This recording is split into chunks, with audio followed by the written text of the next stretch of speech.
Paz, Senhor, pessoal, beleza? Gente, hoje a gente vai fazer estudo de Daniel 7, tá bom? A gente fez de Daniel 6 ontem e para quem tá fazendo jejum, provavelmente você já leu o capítulo de Daniel 7. Então hoje a gente vai trazer o estudinho de Daniel 7 para a gente entender o que tá falando, o que a gente pode tirar aqui do capítulo de Daniel 7, tá bom? Então a gente pega o que? A gente vê que o livro de Daniel, eu até comentei ontem, do capítulo 1 ao 6, a gente vê uma parte histórica do livro de Daniel. Então a gente vê que Daniel, ele tá, tipo assim, agindo de forma histórica. O livro de Daniel, ele vai contar a história, primeiro de Nabucodonosor, depois Belsazar, depois vai para o rei Dario. Então a gente vê algo mais histórico contando a história de Daniel. Do 7 ao 12, você já vai ver algo mais profético. Então a gente vai ver algo que é escatológico, que é profético, que é Daniel tendo sonhos, Daniel tendo experiências com Deus, é algo mais pessoal de Daniel. E é interessante que o livro de Daniel, ele é chamado de Apocalipse do Antigo Testamento. Muitos estudiosos vão chamar ele com esse nome. Por quê? Porque o livro de Daniel, ele dá detalhes muito específicos sobre o tempo do fim. Ele fala sobre os reinos que virão, ele fala sobre o governo do Anticristo. Então ele dá muitos detalhes que a gente encontra em Apocalipse, tanto que uma das formas da gente conseguir interpretar Apocalipse é entendendo o livro de Daniel. E a gente vê que o próprio Jesus, lá em Mateus 24, o que ele fala? Ele fala assim, que quando entrar a abominação da desolação no templo, daí coloca entre parênteses, quem lê Daniel entenda, ou seja, o próprio Jesus, quando ele está lá em Mateus 24, fazendo o seu sermão escatológico, ele fala para o povo, ó, se vocês lerem o livro de Daniel, vocês vão entender do que eu estou falando. Por quê? Porque ele fala, se vocês lerem Daniel, vocês vão conseguir interpretar uma parte da profecia do fim, vocês vão entender do que eu estou falando. Então o livro de Daniel é muito importante para a gente conseguir compreender o tempo do fim, tá? Eu não digo para a gente compreender o propósito do fim, mas para a gente conseguir interpretar os sinais, a gente conseguir entender uma parte de escatologia, tá? Então o capítulo 7 é interessante porque ele vai dar uns detalhes daquilo que a gente viu no capítulo 2. No capítulo 2 a gente teve o sonho de Nabucodonosor, onde ele viu uma estátua com a cabeça de ouro, com os braços e o peito de prata, com o ventre e o quadril de bronze, com as pernas de ferro e os pés de barro, que eram os 4 reinos que deveriam vir. E daqui em Daniel 7 a gente vê essa descrição também de um ponto de vista mais celestial, ou seja, Deus mostrando. Ali Nabucodonosor ele estava vendo esses 4 impérios de um ponto de vista humano, onde era uma estátua humana, onde ele via esses reinos como ouro, como prata. Aqui a gente já vê a parte como Deus vê esses impérios. Ele vê como animais ferozes. Então a gente vai começar a entender isso aqui. Então a gente vê aqui que Daniel ele tem um sonho também em Daniel 7. E nesse sonho, nessa visão que ele tem, ele vê uma besta surgindo do mar e os ventos soprando os 4 cantos da terra e começa a surgirem bestas, animais bem diferentes. Então aqui a gente começa entendendo que o que? Aqui em Daniel 7.2 ele fala o seguinte, Daniel falou e disse, eu vi em minha visão à noite, e eis que os 4 ventos do céu irrompiam sobre o grande mar, e 4 grandes animais surgiam do mar, diferentes uns dos outros. Aqui a gente já consegue interpretar uma coisa.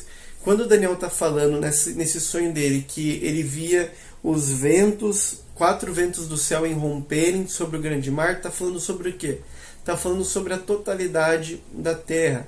Ou seja, ele está falando sobre a universalidade da terra, que viam ventos dos 4 cantos. Ou seja, ele está falando que, interpretando que aquilo que ele está tendo de visão serão fatos mundiais, serão fatos que terão uma influência em 4 cantos da terra. Ou seja, aqui a gente já começa na primeira parte que Daniel fala e já entende, não, aquilo que Daniel está falando não é algo para um povo específico, não é algo para uma terra específica, é algo para os 4 cantos da terra, algo que vai atingir toda a humanidade. Daí a gente vê aqui, que o que acontece, ele fala que os 4 grandes animais surgiam do mar, tá? Aqui a gente vai usar uma ferramenta de entendimento, tá? Qual que é essa ferramenta? É de interpretação. Quando a gente vai lá em Apocalipse, por exemplo, Apocalipse é um livro muito simbólico. Então Apocalipse ele sempre vai usar palavras que vão simbolizar outras coisas. Por exemplo, o próprio mar. Quando ele fala que uma besta surgiu do mar, ou quando fala dos mares, o que ele está falando? Ele não está falando justamente que vai surgir uma besta de dentro do mar, não está falando isso. Ele está falando que o mar ele representa os povos, nações, representa as pessoas, multidões de pessoas. Então quando você vai ver falando mar, que surgiu uma besta do mar, está falando que essa besta emergiu do coletivo, emergiu da multidão, ou seja, é um governo humano. Então aqui ele fala que o que esses 4 grandes animais surgiam do mar, está falando que são animais que surgiam do povo, que surgiam do meio da humanidade, que surgiam do meio de um governo humano, certo?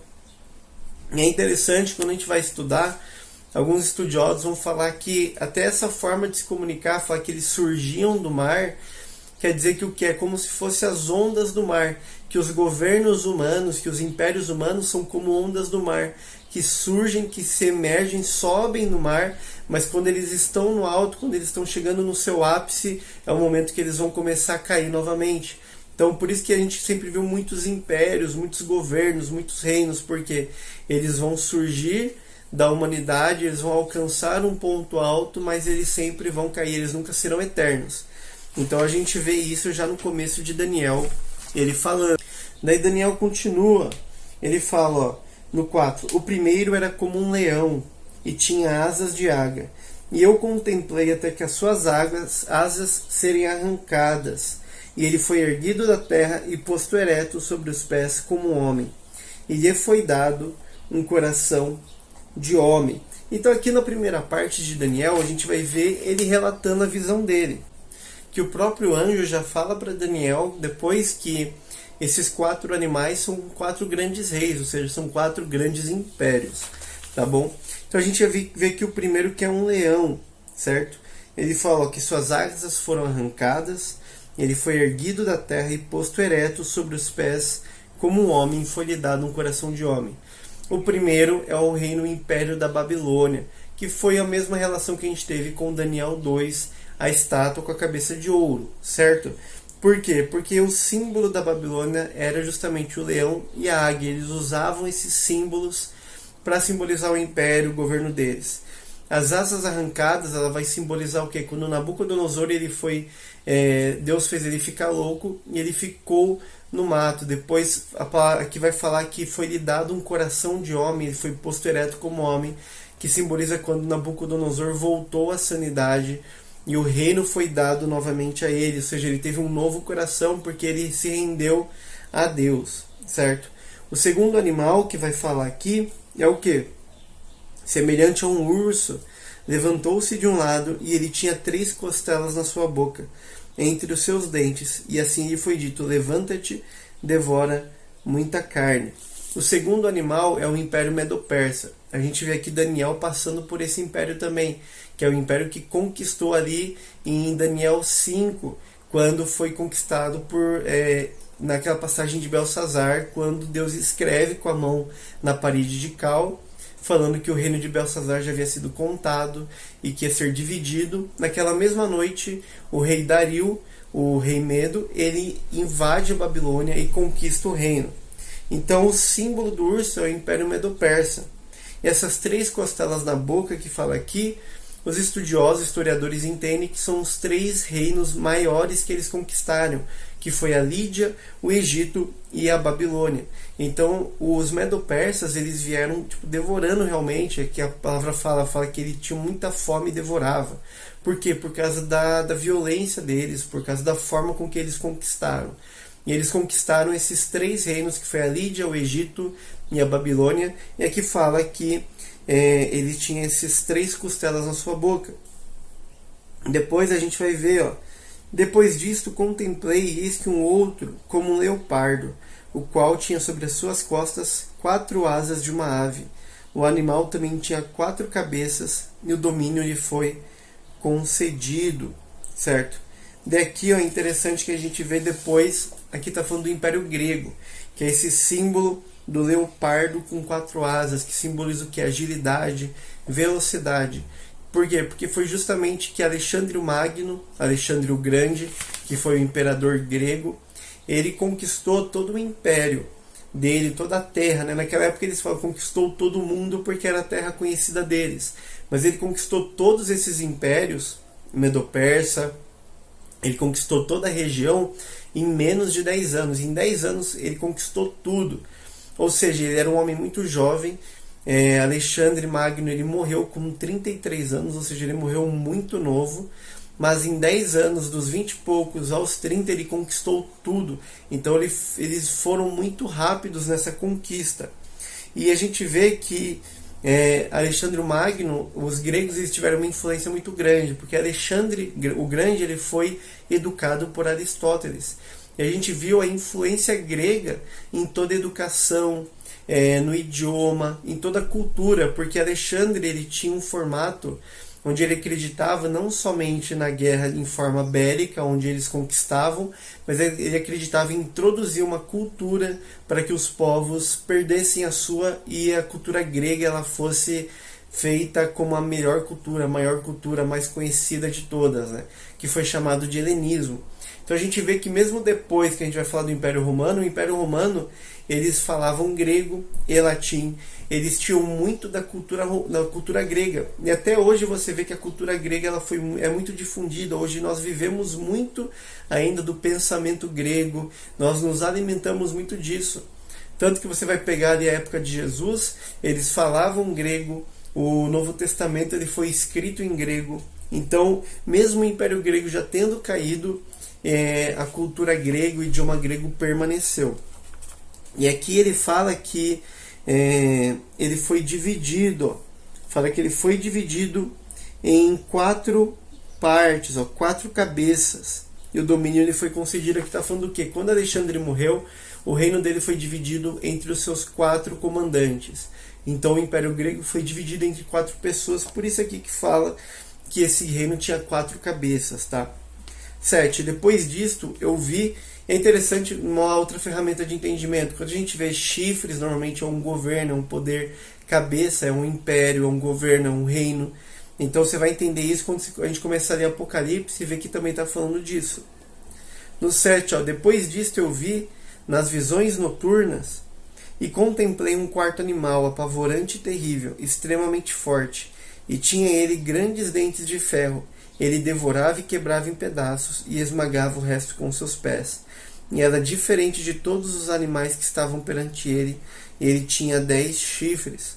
Eu considerei os chifres, e eis que surgiu entre eles um outro pequeno chifre, perante o qual havia 3 dos primeiros chifres removidos pelas raízes.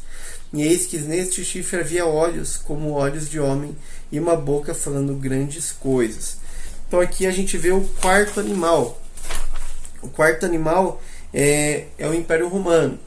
Mas a gente vê que ele começa a falar algumas coisas que diferem um pouco do Império Romano. A gente vê, o quarto império que conquistou os gregos foi o Império Romano, que foi um império muito poderoso. Ele, na sua totalidade, ele sobreviveu 2 séculos. Depois de 2 séculos, a parte da ocidental, né, que é a parte da Europa, a parte de Roma, ela foi conquistada pelos bárbaros. Depois, em 1400, ela foi conquistada pelos turcos, pelo Império Otomano, a parte bizantina, né, que é a parte oriental. Então o Império Romano ele perdurou por muito tempo. Mas aqui ele está falando que um pequeno chifre surge. Aqui Daniel ele já começa a falar nessa visão, já começa a receber nessa visão uma visão, ele já começa a receber um entendimento do anticristo, do império do anticristo. Então a gente vê aqui que ele já começa a falar do império do anticristo. Então a gente vê aqui, esses 4 grandes animais são 4 reis que se levantarão sobre a terra. No 20, e dos 10 chifres que estavam em sua cabeça, e do outro que surgiu, e perante o qual 3 caíram, e daquele chifre que tinha olhos e uma boca que falava coisas muito grandes, eu contemplei, e o mesmo chifre fazia guerra com os santos e prevalecia contra eles. Aqui, algumas pessoas que são amilenistas, ou com alguma outra interpretação, eles vão falar que aqui seria Antíoco Epífano, que foi o imperador romano. eles vão falar que o próprio Império de Roma era o Império do Anticristo. Então muitos vão falar, vão usar isso para falar, é por isso que o Papa vai ser o Anticristo. Ele já ouviu essa história? Falando, o Papa vai ser o Anticristo, não sei o que, o Anticristo é o Papa, é o Império Romano, é Roma, é o Vaticano. Por quê? Por causa disso, porque quando a gente vai olhar historicamente, a gente vê uma semelhança muito grande com o Império Romano, o Império do Anticristo. Porque todos esses impérios, o babilônico, o medo-persa, o Império Romano, eles são sombras do Império do Anticristo. A gente vê lá em João falando que o espírito do Anticristo, o espírito da iniquidade já opera nesse mundo. E já vieram muitos anticristos, ou seja, ele não está falando de uma pessoa, aqui ele está falando sobre um espírito, ele está falando sobre uma influência demoníaca que age dentro de líderes, dentro de governos, para que eles ajam como um governo de anticristo, como uma sombra para isso. Mas a gente sabe que o anticristo também era uma pessoa. Então no tempo do fim virá uma pessoa que é o anticristo. Mas esses reinos, como o Império Romano, outros impérios, eles foram uma sombra do Império do Anticristo. Daí ele fala, eu contemplei o mesmo chifre fazia guerra com os santos e prevalecia contra eles. Certo? Até que o ancião de dias chegou e receberam o julgamento dos santos do Altíssimo e o tempo chegou para os santos possuírem o reino. Assim ele disse, o quarto animal será o quarto reino sobre a terra, que será diferente de todos os reinos, e devorará toda a terra, e a pisará e a quebrará em pedaços. Ele fala, ele falará grandes palavras contra o Altíssimo, e irá consumir os santos do Altíssimo, e intentará mudar tempos e leis, e eles serão dados em sua mão até um tempo, e tempos é a divisão de um tempo.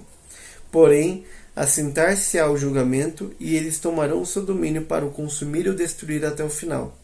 E o reino e o domínio, a grandeza do reino sobre todo o céu, serão dados ao povo dos santos do Altíssimo, cujo reino é um reino eterno. Então aqui a gente vê falando do reino do Anticristo. Olha que legal, ele fala que o quê? Que o Anticristo ele vai falar grandes palavras contra o Altíssimo, ou seja, ele vai blasfemar contra Deus. Ele está falando que ele vai consumir os santos, ou seja, a perseguição contra os santos. Aqui a gente já percebe algo interessante. Está falando do governo do Anticristo, não está? Está falando do Anticristo. Quando a gente vai falar sobre pré-tribulacionismo, pós-tribulacionismo, que é o que? O arrebatamento vai ser antes da tribulação, o arrebatamento vai ser depois da tribulação, o que vai acontecer? Aqui a gente já vê um sinal, aqui a gente já vê algo que a gente pode interpretar. Aqui está falando que o império do anticristo, que o anticristo ele vai perseguir os santos. Aqui está falando que ele vai consumir os santos. O que ele está falando? Está falando que o império do anticristo, o anticristo, ele vai perseguir os santos. Quem são os santos? Nós, cristãos. Então, se o anticristo vai perseguir os santos, os cristãos, quer dizer que a igreja vai estar na terra. Então quer dizer que o arrebatamento ainda não aconteceu. Certo? Então o que acontece? E fala, intentará mudar tempos e leis. Depois a gente vai voltar para ir falar somente sobre isso. Outro dia a gente vai falando de escatologia. Tá? Mas o que acontece? O anticristo vai mudar tempos e leis. E o que acontece? E eles serão dados em sua mão até um tempo, e tempos é a divisão de um tempo. Aqui é uma parte que precisa ser interpretada. Aqui tempos seria um tempo, que é considerado aqui, a interpretação é um ano. Tá? Um tempo é um ano. 2 tempos, 2 anos. E uma divisão de tempo seria meio ano, ou seja, somando isso ficaria 3 anos e meio, que é o período da grande tribulação. Então aqui novamente ele falando que os santos serão dados na sua mão por 3 anos e meio.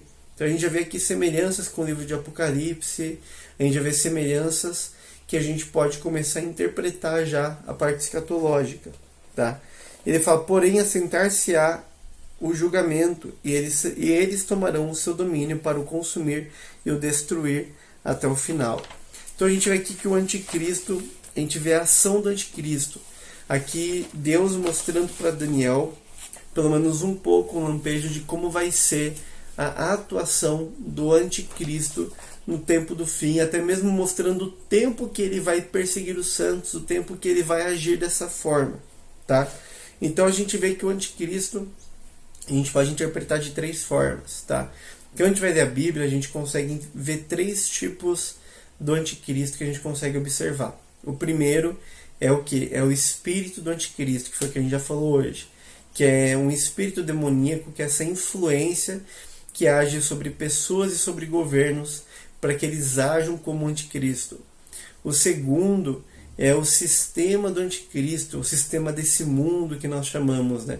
Por isso que Paulo fala, não vos conformeis com este mundo.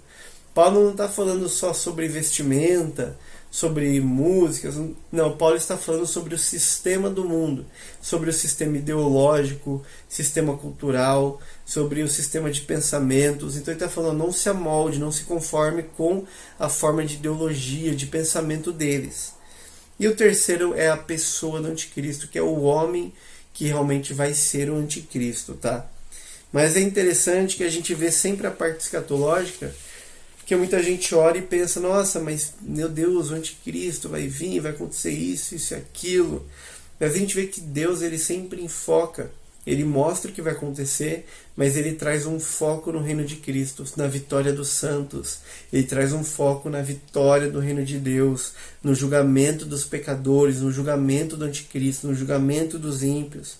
Então a gente vê aqui ele falando, ó, que o reino e o domínio, a grandeza do reino sobre o céu serão dados aos povos do Altíssimo, cujo reino é um reino eterno, e todos os domínios servirão e obedecerão. Então aqui ele fala, ó, que legal, ele fala que o quê? Ele está falando do reino de Cristo, do governo de Cristo. Então ele está falando que o governo de Cristo ele vai ser universal, aqui no verso 14. Por que que ele vai ser universal? Ó? Aqui está falando, foi-lhe dado domínio e glória e um reino para que todo povo, nações e línguas o servissem. E o seu domínio é um domínio eterno, o qual não passará. Então aqui está falando no versículo 14, ele é um reino com todo povo, nação e língua, ou seja, é um reino universal. É um reino que vai ter uma influência mundial. Então ele é um reino eterno, ou seja, é um reino que não vai cair. Os reinos do mundo estão em decadência. O Império Babilônico caiu, o Medo-Pérsia caiu, o Assírio caiu, o grego caiu, o romano caiu, o do anticristo vai cair, mas o de Cristo é um reino eterno, é um reino que vai prevalecer, certo? Aqui ele está falando que é um reino que vai ser partilhado, que vai ser compartilhado com os santos. Aqui a gente vê algo já diferente do que a gente tem visto. Ele falando que os santos eles vão reinar, eles vão governar junto com Cristo na terra. Então a gente vê aqui tipo assim, uma parte escatológica muito importante, porque às vezes a gente foca muito no anticristo, nessas coisas, mas é interessante que a gente consegue ver que ele fala que o reino de Cristo ele vai ser um reino eterno, um reino indestrutível, um reino que não vai se abalar. Então nós temos essa esperança, essa confiança. É muito legal o livro de Daniel, porque a gente vê Daniel profetizando, ele tendo visões de coisas que hoje para nós são passado, mas para Daniel ainda não havia acontecido.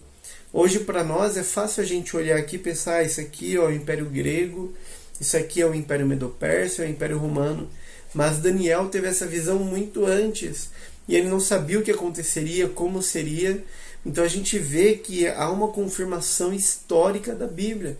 A gente consegue olhar para a palavra de Deus, mesmo sendo uma profecia, uma visão espiritual, e a gente consegue ver a veracidade bíblica através do que? Da história. A gente consegue ver, nossa, realmente a história aconteceu da forma que Daniel profetizou, da forma que Daniel sonhou. Amém?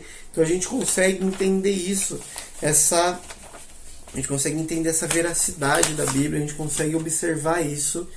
E eu acho legal porque realmente a gente foca o que? No governo de Cristo. Vai acontecer tudo isso? Já aconteceu muita coisa que Daniel viu, que já aconteceu, a gente já está chegando para o tempo do fim, mas a gente botar a nossa esperança, nosso pensamento que o governo de Cristo, o reino de Cristo é eterno e inabalável. Amém, gente? Então, gente, esse foi o estudo de Daniel 7, tá? Peço que você se inscreva no nosso canal, ative o sininho, curte, comenta, compartilha aí com a gente, tá? Se vocês gostaram.